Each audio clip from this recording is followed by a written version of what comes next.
and welcome to Saturday Night Crafting. My name is Sasha Reed. Tonight I've got some fun just messing about with colors. So I wanted to do more of a white on white card, but I wanted to have a bit of a pop of color. So we are going to do a color dip, and I don't really know what else to call it because we're just going to literally dip it in color.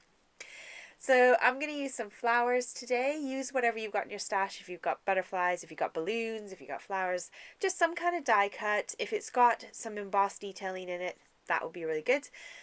Any kind of water reacting inks or pigment of any kind will be really good for tonight as well. I've got some containers I'm going to use and my watercolor scraps. So watercolor card is not cheap usually. It's quite expensive, especially for the really good stuff. So I always keep all my scraps in this pack, and then when I want to do something that involves smaller pieces, I come to that pack and I take them out. So I'm going to die cut out a whole bunch of leaves and different kinds of flowers, and this is again watercolor card, which for me, the watercolor card I buy from Arteza is a slightly yellowish tone. So I use this ivory cardstock from Lime Tree Craft in the UK, and it matches perfectly as my card base. I'm going to use a circle just to kind of use as a guideline. So you could use a non-stitch circle. I used a stitch one because I thought if maybe some of the edge showed, it'd be pretty, but I actually cover up the whole edge. So it doesn't matter what you use.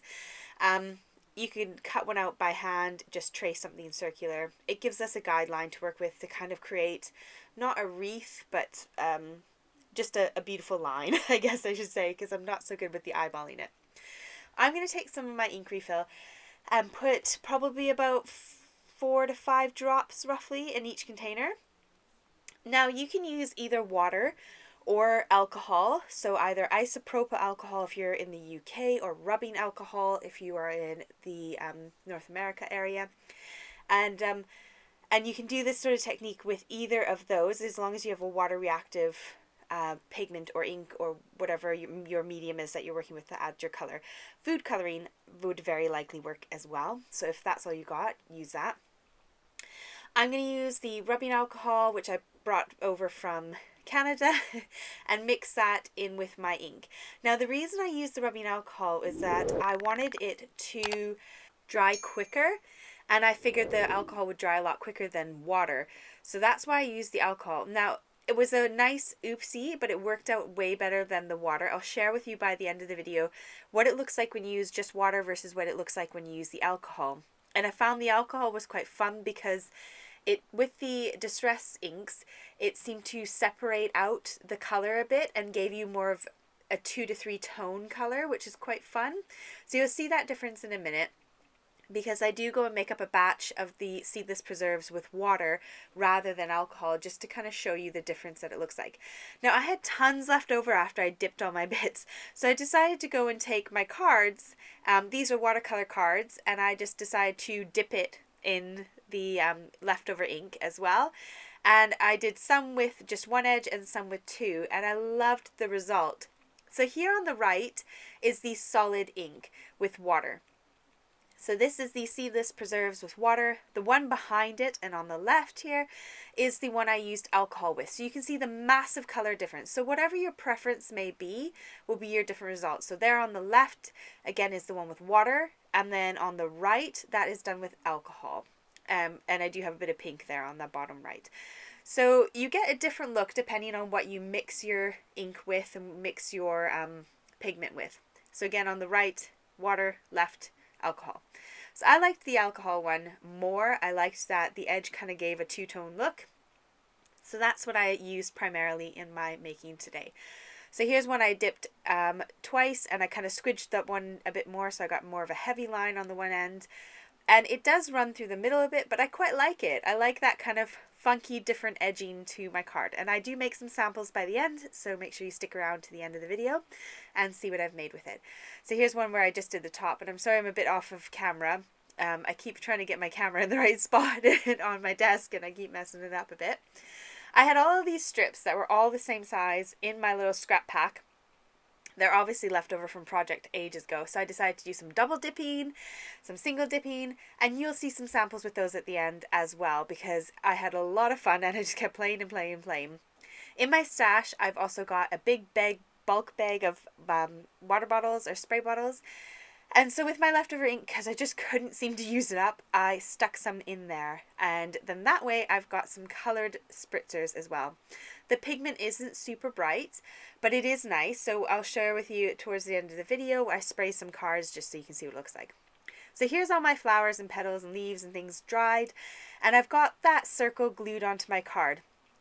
Now I did do a tri-fold card base, and then I ended up mucking it up by dropping my ink pad on it. So I decided to scrap the trifold base, which is why it looks confusing now, because it looks like it's already well mounted onto a piece of card. And I'm going to cut it down and use it as a card front in a minute because of my little oopsie. So whatever you do, if you make a mistake, either roll with it and make it work and add some more ink, or you can cut it apart and just use the top bit as a top panel for your card. So there's that circle underneath those flowers, giving us a nice guideline to get a nice sort of semicircle around the front of the card. That's what I wanted to go for, was a nice little pattern where I could stick a sentiment to the right in that little gap. So I'm going to go ahead and cut off the excess around the edges, and then I've got this sentiment set here, Ultimate Sentiments Birthday set, and I thought one of these would be good because they're quite nice and big, and I've got quite a nice big area. So this is an A5 card panel front, so it's a nice big card. So I went ahead and stamped that down, and I did use some VersaFine Clair ink to do that. This is my new stamping platform. Now, I was toying with whether to try this or not, and then oh goodness me, wrong company completely. Craft Stash have just launched this new stamp platform, and they gave me one as I'm a design team member, and they gave one for me to try out. And I have to say I'm really impressed. I'll probably be using that quite a bit more just to play with it. So here is my base, and I have gone and cut off the side and the top to kind of give me a nice little card front panel that will fit on top of an A5 card base. Now, just to say about the stamp platform as well, the top of it is a really nice big thick slab of acrylic, which is really awesome. I'm pretty sure it's acrylic. It feels just like the Tim Holtz one, and it's got springs in it, so it kind of squishes down, so you don't have to worry about clear mount versus rubber mount. It'll do both of them because it squishes down, if you had any questions about it. I've got my Nuvo drops. This is the gold clear glitter. And what I do with my Nuvo drops is I put a big old blob on the top of the lid and leave it to dry. And then that way I always know what it looks like when it's dry. And it helps me to pick my colors. I've had a few people say that was a really helpful tip to know. And it's quite a simple thing to do. So when you get it, you just plop a big blob on there, leave it overnight to dry, and then you're ready to go. These have been in my stash. I don't even know if they're available anymore. I have had them for at least a year and I've not even used them. So I got them out and I made some bookmarks. So these little bookmarks will just get dotted around the house and my family can use them up, or I might just stick them into some cards when I send people some cards, and then they've got some bookmarks to use. You can go to town with those and have fun stamping all kinds of things on them. Like just a nice little strip of paper is always a great bookmark. And lots of people are getting right back into reading again, so it's good. Here are my sprays that I made up. So you could do a light misting like this and just have a few bits of the color, or you can go a little bit more heavy-handed and apply more ink. And you could again come in with a second layer of that ink to make it a bit more concentrated and a bit more dark. Now we're going to move on to the cards that I did. So I had this die set in my stash for the past yearish. It's still available, which is really good, but the butterfly is my favorite. You get 3 backing layers plus that one top one, even though the packaging says there's only 2 backing layers. But this is what I did. I took some glitter cardstock, stuck a butterfly on. The other one I did die cut inlay and did a pink outline with the green on the inside, and I think it looks like quite a cool, fun, simple card.